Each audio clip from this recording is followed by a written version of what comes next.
Laika Productions Subhashkaran proudly presents Chandramukhi Part 2 September 28 வெளியாகும் இத்திரைப்படத்தை உங்கள் அபிமான திரையரங்குகளில் காணத் தவறாதீர்கள். माननीय गृह मंत्री जी,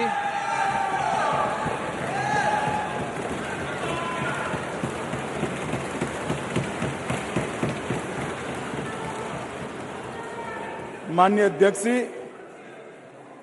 सबसे पहले मैं आपका धन्यवाद करना चाहता हूं कि एक युग बदलने वाले विधेयक पर बोलने के लिए आपने मुझे अनुमति दी है। माननीय अध्यक्ष जी, संविधान को संशोधित करने वाले 128वें संविधान संशोधन के समर्थन में बात करने के लिए मैं यहां खड़ा हुआ हूं। माननीय अध्यक्ष जी,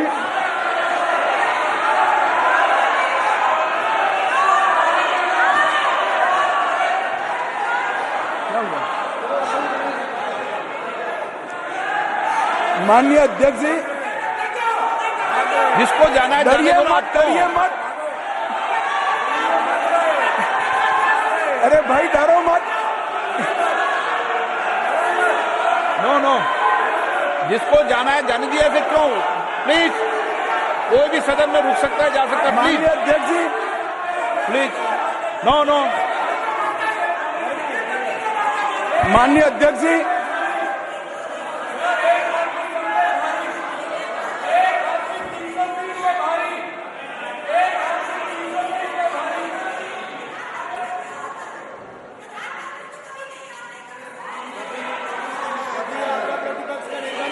माननीय गृह मंत्री जी, माननीय अध्यक्ष जी,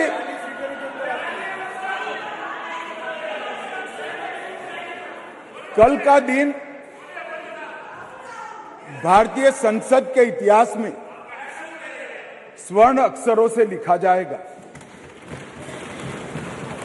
कल गणेश चतुर्थी थी, कल संवत्सरी थी, कल नए सदन का पहली बार कार्य का श्री गणेश हुआ और कल ही के दिन वर्षों से जो लंबित था वो महिलाओं को आरक्षण अधिकार देने का बिल इस सदन में पेश हुआ।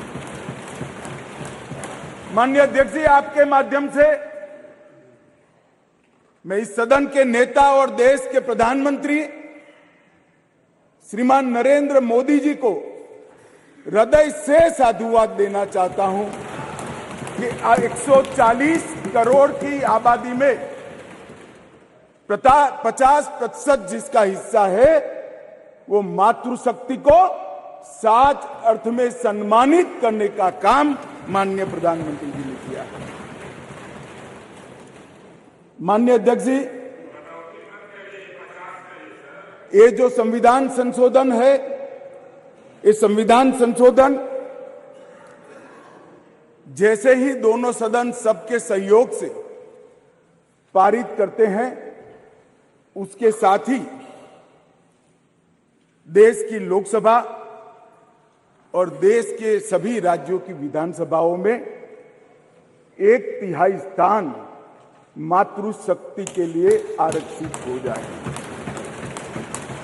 इसलिए ये बिल के अंदर अनुच्छेद 239 ए जो दिल्ली की विधानसभा से संबंधित है, उसमें बदलाव लेकर मेरे साथी मंत्री मेघवाल जी आए हैं। नया अनुच्छेद 330 ए जो लोकसभा में 1/3 मातृशक्ति का आरक्षण करेगा। नया अनुच्छेद 332 ए जो राज्यों की विधानसभा में 1/3 मातृशक्ति का आरक्षण करेगा और इसके साथ साथ एससी और एसटी वर्ग के लिए जितनी भी सीटें रिजर्व है उसमें भी 1/3 सीटें मातृशक्ति के लिए आरक्षित हो जाएगी। माननीय अध्यक्ष जी, इसके साथ महिलाओं के अधिकार की एक लंबी लड़ाई का अंत हो जाएगा। और जिसकी कल्पना इस G20 की बैठक में सम्माननीय नरेंद्र भाई ने समग्र विश्व के सामने रखी, वुमन लेड डेवलपमेंट, उसके नए युग के श्री गणेश इसी बिल से होने जा रहे हैं। क्योंकि अब इस देश की माता, इस देश की मातृशक्ति, इस देश की बेटी न केवल नीतियों के अंदर अपना हिस्सा पाएगी, नीति निर्धारण करने में भी अपने पद को सुरक्षित कर पाएगी। माननीय अध्यक्ष जी, कुछ पार्टी के लिए महिला सशक्तिकरण एक पॉलिटिकल एजेंडा हो सकता है। कुछ पार्टियों के लिए महिला सशक्तिकरण, माननीय अध्यक्ष जी, एक राजनीतिक मुद्दा हो सकता है। कुछ पार्टियों के लिए महिला सशक्तिकरण का नारा ये चुनाव जीतने का एक हथियार हो सकता है। परंतु मेरी पार्टी और मेरे नेता नरेंद्र मोदी जी के लिए महिला सशक्तिकरण राजनीतिक मुद्दा नहीं है।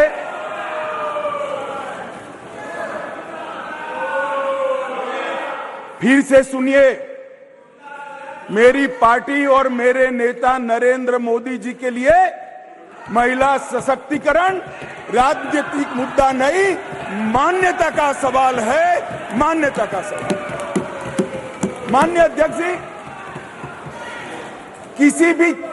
किसी भी सिद्धांत के लिए किसी व्यक्ति या संस्था इसका आकलन करना है कि सिद्धांत के प्रति मान्यता कितनी दृढ़ है, तो कोई एक घटना, कोई एक कदम से नहीं बनाया जा सकता।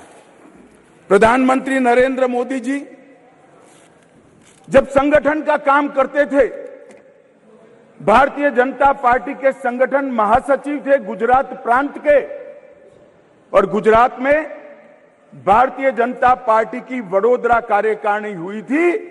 उस ऐतिहासिक कार्यकारिणी में मोदी जी के रोल के कारण ही भारतीय जनता पार्टी के संगठनात्मक पदों में 1/3 रिजर्वेशन माताओं के लिए किया गया।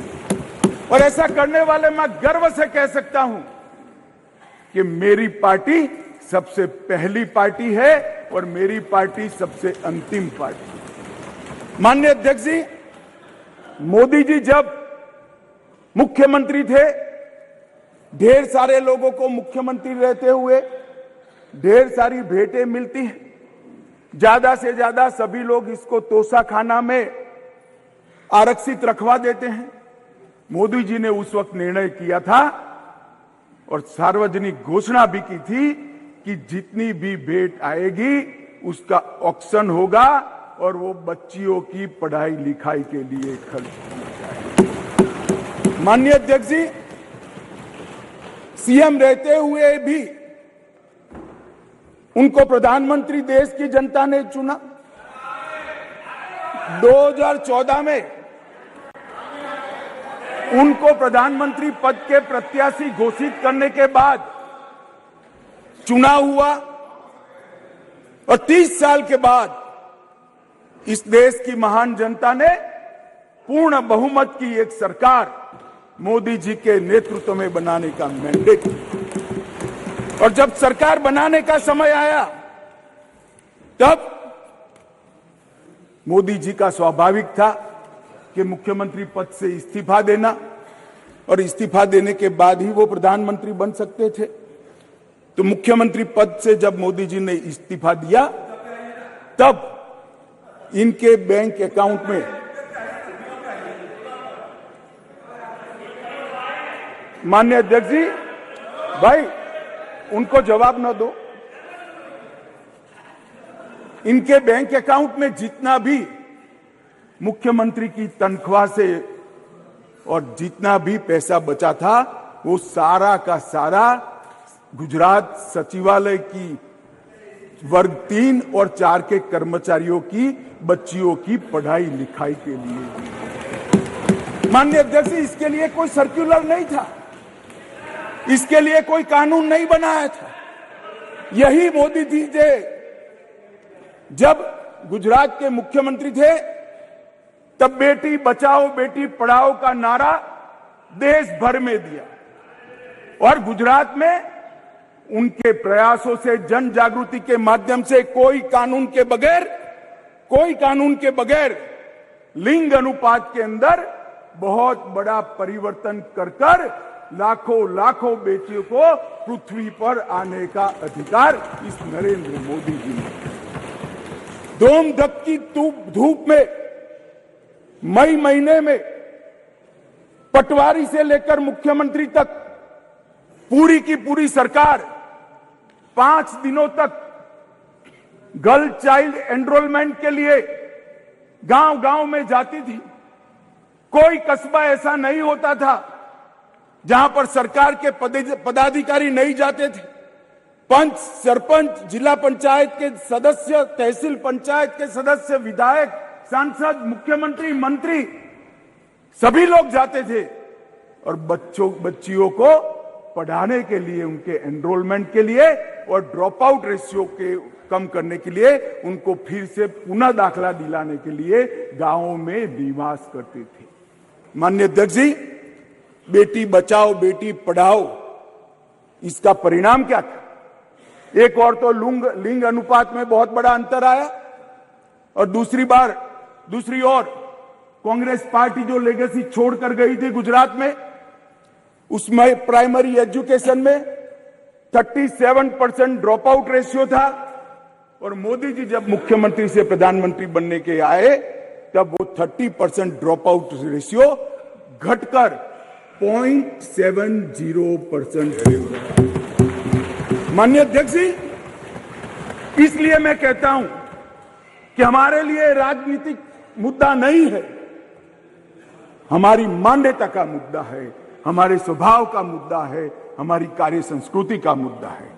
माननीय अध्यक्ष जी, जहां तक नरेंद्र मोदी जी की केंद्र में सरकार बनी, ये कह रहे हैं மக்களவை சிறப்பு கூட்டத்தொடரில் முதலில் காங்கிரஸ் எம்பி ராகுல் காந்தி உரையாற்றினார். அதற்கு பதில் அளித்து மத்திய உள்துறை அமைச்சர் அமித்ஷா பேசி வருகிறார். இதனை பின்வரும் செய்திகளில் செய்தி வடிவில் பார்க்கலாம். Laika Productions Subaskaran proudly presents Chandramukhi Part 2 September 28 வெளியாகும் இத்திரைப்படத்தை உங்கள் அபிமான திரையரங்குகளில் காண தவறாதீர்கள்.